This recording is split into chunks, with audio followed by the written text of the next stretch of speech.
Hey everybody, welcome back to another episode of the Avery Project. As you can tell, today I have a 2005 Ford Escape sitting in my garage. This was going to be something I was going to do during the week as one of my jobs that I was doing for my daytime job. But unfortunately, my place of business where I'm working at right now currently decided they were going to force everybody from second to days. So unfortunately, I got to try to fit in as much of this as I can this weekend. So that way, obviously, being that this is what I kind of want to do for like a small part-time style of business is automotive, which I'm trying to get into, like an under-the-table kind of thing, even though, yeah, I'm doing it on YouTube. But, hey. Anyway, what I'm going to be doing today is an oil change. I'm using all Ford product, Motorcraft oil, synthetic 5W20 blend for this. Online states that it takes 6 quarts, and even at Advanced Auto, that's what their computer was calling for, was 6 quarts of the synthetic blend motor oil. So we got that along with the, what was it, the Motorcraft, Motorcraft brand oil filter. And if you need to know, this is the number for it, FL-820S. Anyway, altogether, I believe it came out to like $35, so not bad. I know, some places you can take them in for oil changes, at some places for like 20 bucks, but you don't really ever know what kind of true service you're getting when they do that. So I'm going to do it on my own. And yeah, if the picture does look a little different on this, it is because I did buy a brand new phone. Something I have not personally done in probably 4 years. So my old phone was way out of date and I couldn't even make videos with the old phone. So yeah, stepping into the new here, buddy.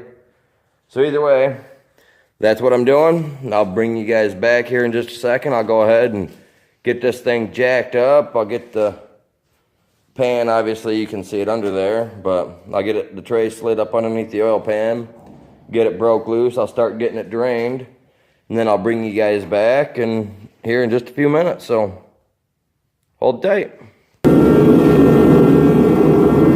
Alright, sorry about the noise in the background. Hopefully you guys can hear me over it. If you guys recalled my one last video that I did where I had to use a brick to help hold my car up, while it was sitting on the handle of the jack stand, check that out, you guys. Yeah, a cinder block on the end of my jack stand. The only reason is because obviously there's a seal, there's a bad seal on it, which I haven't been able to figure out what seal it is on there that's causing it to not stay up like it's supposed to. I mean, I could put a jack or, a block under the truck, but this little block seems to do the trick. And if, I've got it sitting under a vehicle that's a little too heavy, I just push that all the way to the floor, and I have either one of my kids or the fiance or whoever's just real close by, I just have them sit on it. That helps hold it up. But then again, also that's why I do have my Patreon page, you guys. Once I start getting some people to start donating to it, I do have some new exciting things I'm working on. I'm trying to get around for it, so that way for people that do like the $10 or $20 donations for my channel, I will have eventually plaques made up from where I do work that you guys can buy. I've kind of briefly explained that. I do have a picture on my phone, so when I upload all this, I will try to add a picture into it somewhere in here, maybe of what it could look like. So as long as I can figure out how to add that picture into this video, I'll do that for you guys. Because like I said, I'm not very technically inclined. But either way, like I said, here's the truck. It's all jacked up. Getting ready to crawl under there and break that bolt loose and start draining the fluid. So I'll bring you guys back in a minute.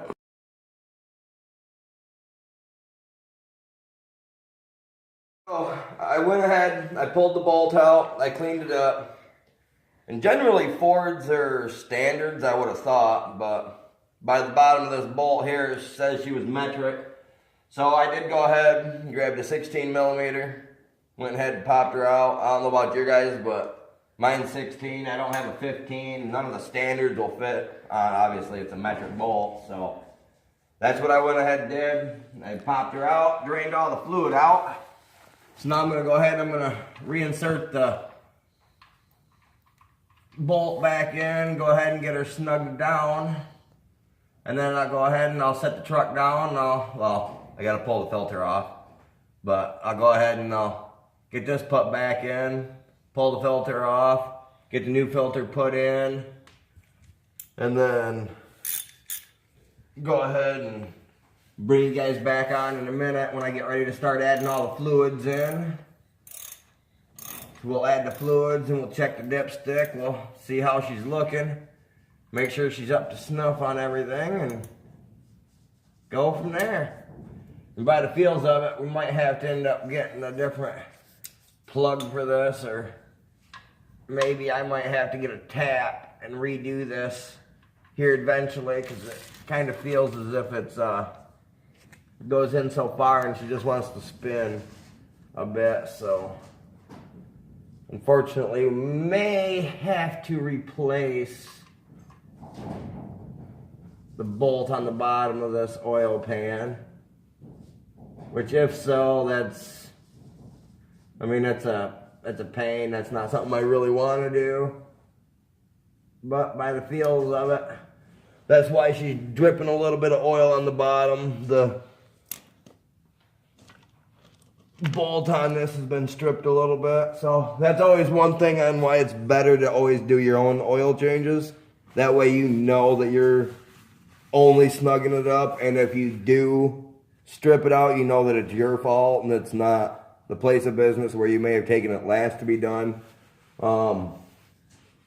This particular truck I have not personally done an oil change on, so I can say that it was not us that did ruin this bolt. So thankfully I'll be fixing somebody else's mistake, and I'm pretty sure if I look in the window of the truck it's going to tell me whose mistake it was, and most places like that ain't going to want to take that type of bull crap into their own hands and say that, yeah, we did do that, or no, we didn't do it. So friendly little tip on doing your own oil changes: don't over tighten stuff. Preferably go with spec on what your tightness is supposed to be. Get the proper tools to do it. This obviously I wasn't going to use a little torque wrench for, because I figured, why torque it down, it'll be good. It's a Ford. Well, last person proved me wrong, but that's okay. So I'll bring you guys back in a minute after I get ready to start adding the oil to it, and we get the thing running and see how the oil and everything looks in it. So be back with you guys in a minute. Alright, well, I said I'd bring you guys back when I was getting ready to pour the oil in, and checking the dipstick and letting it warm up and all that. Well, I figured I'd like to make it another known point, because when I first got into working on automotive, when I was a young kid and my dad was teaching me, I remember doing an oil change on a vehicle one time. I know it's a story time, what do you know? But anyway, when I was a little kid and I was doing my very first oil change helping my dad, I made the simple mistake of doing an oil change, and underneath the truck, crawled under there, did great, got it all pulled off, new oil filter put on for my dad, thought I was doing great. Well, the problem is on some oil filters, these little rubber seals, they like to break off, and they like to stick right to the bottom of your motor where you screw your filter in at. So, as you can tell here, the oil filter that just came off the bottom of the truck, you always want to double check them and make sure that the rubber rings are still on the old oil filter, which as you can tell it is. So that'll be just an easy quick wipe down on up there to clean off all the stuff before I put the new one in. Hey, a little bit of oil. Anyway, you want to make sure all that's good. I always like to pour some oil inside my filter first before I put it in, so that way you're not dry starting it. I like to run a little bit of fresh oil around my seal as well to make a good get a good wet seal going on the engine there when I hook this up. And you always want to make sure that it's good and hand snug. Make sure that it's nice and snug, not over tighten it like I explained about the bolt. Unfortunately, the oil filter on this was loose enough that 2 fingers, that popped right off, like legit. You could spin it right off with 2 fingers. There was no having to actually grab it or nothing. So, good thing I got to doing this today. So, I'll bring you guys back in a few minutes. Like I said, you gotta get that oil put on there nice like that. Look at that, nice and thick. Got some oil sitting in there, got a little bit in there. I'm gonna go ahead and pour a little bit more into it. Just because, you know.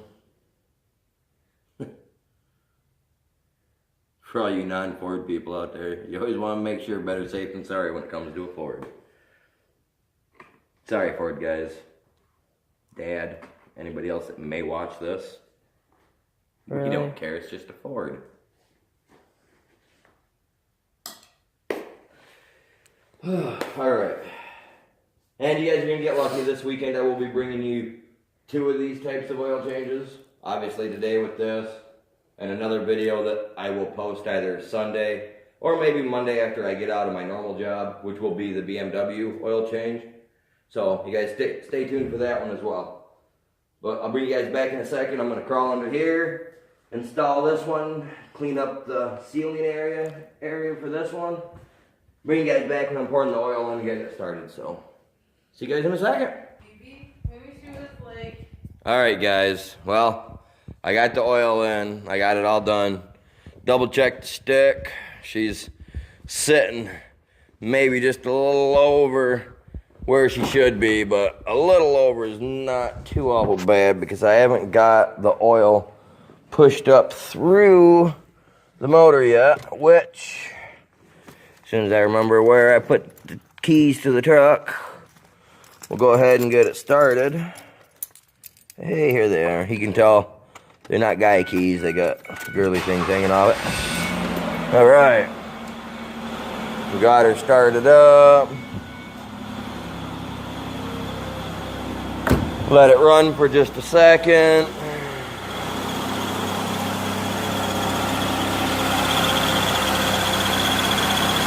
Yeah, I really like the way this new phone works. This camera's way better than what I've got. Can't wait till I buy that Hero 3 or 4 from online there.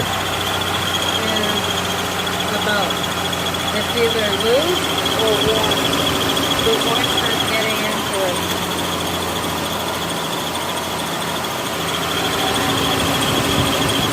Well, got a little squeak under here somewhere. To me it sounds like it's coming back in this area, but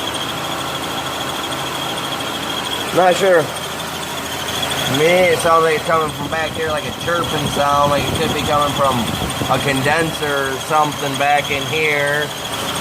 But I'm not sure. I don't know. You guys go ahead, pop it in the comments, let me know what you guys think that sound could be. But if this video worked for you at all, helped you out in any way, shape, or form, go ahead, leave a like, make sure you leave a comment down below, and if it's your first time checking into my channel, make sure you guys go ahead and subscribe, hit the little bell for the notifications so that way you guys get anytime I upload. I generally do a lot of videos with my BMW, which things have been changing a little bit for me and my channel, unfortunately for some people. And thankfully for some other people by the way some of the views have been going.